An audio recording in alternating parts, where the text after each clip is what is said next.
बिस्मिल्लाहिर्रहमानिर्रहीम। अस्सलाम वालेकुम प्यारे बच्चों, उम्मीद है आप सब खैरियत से होंगे। बेटा जी बताएं आपका फिजिक्स का पेपर कैसा हुआ।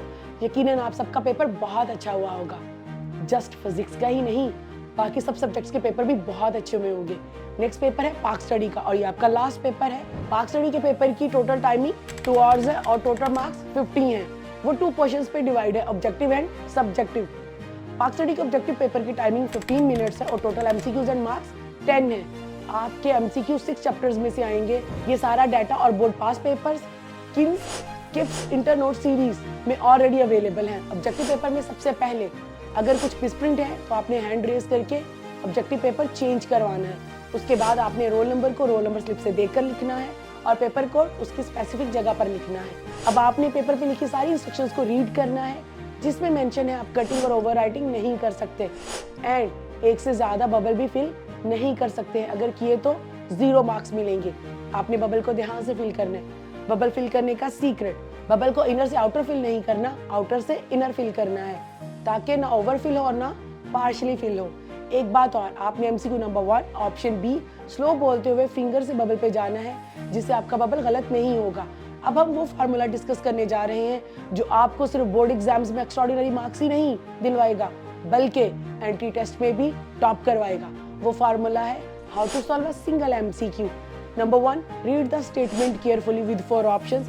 सबसे पहले आपने एमसीक्यू के साथ 4 ऑप्शंस को ध्यान से रीड करना है, फिर सोचना है और कीवर्ड फाइंड आउट करना है कि राइट ऑप्शन क्या है। Solve whenever it is necessary. Solve करने वाले एमसीक्यू हम सॉल्व करेंगे, बट पाक स्टडी के एमसीक्यू सॉल्व नहीं होते तो हम सॉल्व नहीं करेंगे।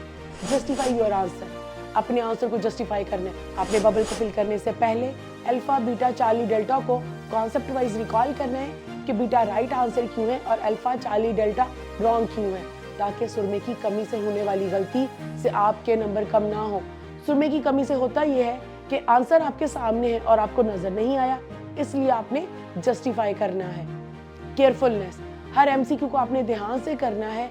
इन पैरामीटर्स को इम्प्लीमेंट करते हुए आपका कोई भी एमसीक्यू गलत नहीं होगा, जो आपका गोल अचीव करने में आपको सपोर्ट करेंगे। लास्ट पे आपने अपने एमसीक्यू को रिवाइज करना है, उसके लिए आपने टाइम सेव करना है कि कोई एमसीक्यू स्किप तो नहीं हुआ, आपने सारा कंप्लीट किया है एंड बबल को प्रॉपर फिल करना है। ये सारा प्रोसेस बेटा आपने गिवन टाइम में करना है। Next is subjective paper. Total time 1 और 45 मिनट्स है, टोटल मार्क्स 40 है।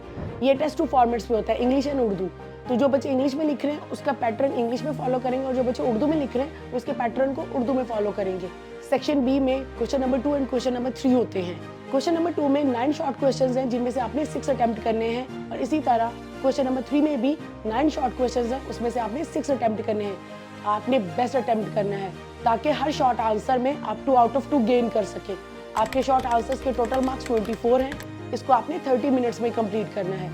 सबसे पहले शीट काउंट पूरा कर लें, फिर अपने आंसर शीट पे इंस्ट्रक्शंस को रीड करना है और चेक करना है कि कोई पेज टर्न आउट तो नहीं है, कहीं कुछ मिसप्रिंट तो नहीं है। अगर है तो आपने हैंड रेज करके शीट चेंज करवानी है। देन आपने नेम, रोल नंबर और तमाम इन्फॉर्मेशन लिखनी है और रोल नंबर के बबल को प्रॉपर फिल करना है। फर्स्ट पेज की बैक साइड पे कुछ नहीं लिखना।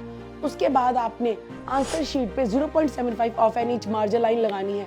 As you know, margin line 1 sided होती है, इंग्लिश में लेफ्ट साइड और उर्दू में राइट साइड पे लगानी है। While attempting the short answers, question number 2 के फर्स्ट पार्ट को रीड करें, वो आपको सबसे अच्छा आता है उसे अटेम्प्ट करें, लेकिन डायरेक्ट अटेम्प्ट नहीं करना। पहले आंसर को रिकॉल करना है। रिकॉल करने का फायदा क्या है, अगर आपने स्टार्ट कर दिया और आप फिर भूल गए तो आप पैनिक कर जाएंगे, आपके लिए प्रॉब्लम हो सकती है। सवाल नंबर 2 के फर्स्ट पार्ट को रीड करेंगे, अगर इजी है तो अटेम्प्ट करें, अदरवाइज नेक्स्ट पार्ट पे मूव करें। आप पेपर स्टार्ट करते हैं। सेंटर में लिखेंगे subjective type, section B short answers, question number 2, उसके साथ पार्ट लिखेंगे और मेन हेडिंग लिखेंगे। अब इसको अगर उर्दू वाले बच्चे जिस तरह से लिखेंगे उसकी बात करें, हिस्सा इंशाइया, सेक्शन बी मुख्तसर जवाबात, सवाल नंबर 2, पार्ट 1 नजरिया का मफहूम, ये सब पेज के सेंटर में होगा और डबल अंडरलाइन होगा। देन सब हेडिंग आएगी और सब हेडिंग सिंगल अंडरलाइन होनी चाहिए। इसी तरह हम क्वेश्चन नंबर 3 को भी अटेम्प्ट करेंगे। बेटा ये सारी इंफॉर्मेशन, ये सारा डाटा किप्स इंटरनोट सीरीज में ऑलरेडी अवेलेबल है। वो एक ही नोट्स हैं जो आपके पास अवेलेबल हैं, जिसमें आपके एमसीक्यूज भी हैं, शॉर्ट भी हैं, लॉन्ग भी हैं। उनको आपने अच्छे से प्रिपेयर करना है और उसके अकॉर्डिंगली आपने अपने पेपर में बेस्ट परफॉर्म करना है। अब बात करते हैं लॉन्ग क्वेश्चंस की।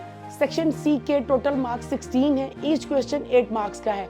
3 क्वेश्चंस में से आपने 2 अटेम्प्ट करने हैं। लॉन्ग क्वेश्चन में आपने वो क्वेश्चन सेलेक्ट करने हैं जो आपको सबसे बेस्ट आता है। आपने अपनी हेडिंग प्रॉपर बनानी है और आपको पता है, आपको टीचर ने भी बताया हुआ है कि जब आपने क्वेश्चन स्टार्ट करना है तो क्वेश्चन में अगर सबसे पहले तारुफ आएगा लॉन्ग क्वेश्चन में तो आप तारुफ लिखेंगे, अगर पसे मंजर आएगा तो आप पसे मंजर लिखेंगे। तो आपने उसको प्रॉपर हेडिंग्स के साथ स्टार्ट करना है, उसकी प्रॉपर अलाइनमेंट करनी है, मार्कर का प्रॉपर यूज़ करना है। जहाँ पर रेफरेंस आएंगे वहाँ पर आप रेफरेंस देंगे, जहाँ पर डेट्स आएंगी, इंपॉर्टेंट वर्ड्स आएंगे, इंपॉर्टेंट पॉइंट्स आएंगे, आप मार्कर के साथ उसे हाईलाइट करेंगे। इस चीज़ का आपने खास ख्याल रखना है। एक बात और, ये सब आपको पता है बट स्टिल हम सेम मिस्टेक करके आते हैं कि मुझे सब पता है। ये वीडियो बनाने का मकसद आपको रिकॉल करवाना है और कॉन्फिडेंस देना है कि हम आपके साथ हैं, हम आपकी सपोर्ट में हैं। हमारे किप्स के बच्चों को तो सब पता है, ये सिर्फ उनके लिए नहीं है, ये ओपन फॉर ऑल हैं कि जिनको इस बारे में नहीं पता उनको भी पता हो, ताकि वो ये सारी चीज़ें इम्प्लीमेंट कर करें। क्योंकि हमारा मकसद आपकी ज़िंदगियों को ट्रांसफॉर्म करना है ताकि आप बेहतर से बेहतरीन बन सके। After paper 5 to 7 minute revision के लिए सेव करनी है। पेपर कंप्लीट होने के बाद आपने उसे रिवाइज ज़रूर करना है। एग्जामिनर को पेपर प्रॉपर्ली हैंड ओवर करें, सिर्फ सीट पर छोड़कर मत आए। पेपर हैंड ओवर करते वक्त आयतल कुर्सी पढ़ें और दुआ करें कि अल्लाह ताला आपको कामयाबी दे। उसके बाद अपनी original role number slip, geometry box और तमाम एक्सेसरीज वापस कलेक्ट करना बिल्कुल ना भूलें। और लास्ट में सबसे इंपॉर्टेंट बात, रिमूवर बिल्कुल लेकर नहीं जाना। अगर रिमूवर यूज हुआ तो यूएमसी बन सकती है। यूएमसी का मतलब है अनफेयर मींस केस, और आप 3 साल तक किसी भी एग्जामिनेशन हॉल में अपेयर नहीं हो सकते। Answer sheet and question paper पे कोई भी एक्स्ट्रा मार्क्स, साइन या डॉट आपने नहीं लगाना जो प्रॉब्लम क्रिएट कर सके।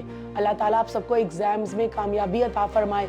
जी बेटा, अब आपके एग्जाम्स खत्म हो गए हैं और आपकी सेकेंड ईयर की टेंशन बिल्कुल खत्म हो गई है। अब हम एक कदम दूर हैं अपने ड्रीम इंस्टीट्यूट से। जिन बच्चों ने ये पहला कदम उठा लिया और किप्स में अपने आप को इनरोल करवा लिया है, दैट्स वेल एंड गुड। लेकिन अगर किसी ने नहीं करवाया तो ये पेपर देने के बाद आप जाएं, अपने नियरेस्ट कैंपस को विजिट करें और अपने आप को इनरोल करवाएं। और द मोस्ट इम्पॉर्टेंट, आपने अपने आप को LMD कैट, फंग और नम्स में इनरोल करवाना है ताकि आप अपनी बेस्ट प्रिपरेशन कर सकें। आपको हम MCQs का बैंक प्रोवाइड करते हैं। आपकी जितनी प्रैक्टिस होगी वो उतना ही आपको रिफाइन करेगी और आपके ड्रीम इंस्टीट्यूट के आपको करीब लेकर जाएगी। So wish you very best of luck. Allah ताला आपको हमेशा कामयाब करे। अब मिलेंगे आपसे किप्स एंटी टेस्ट कैंपस के अंदर। तब तक के लिए अल्लाह हाफिज़। Thank you.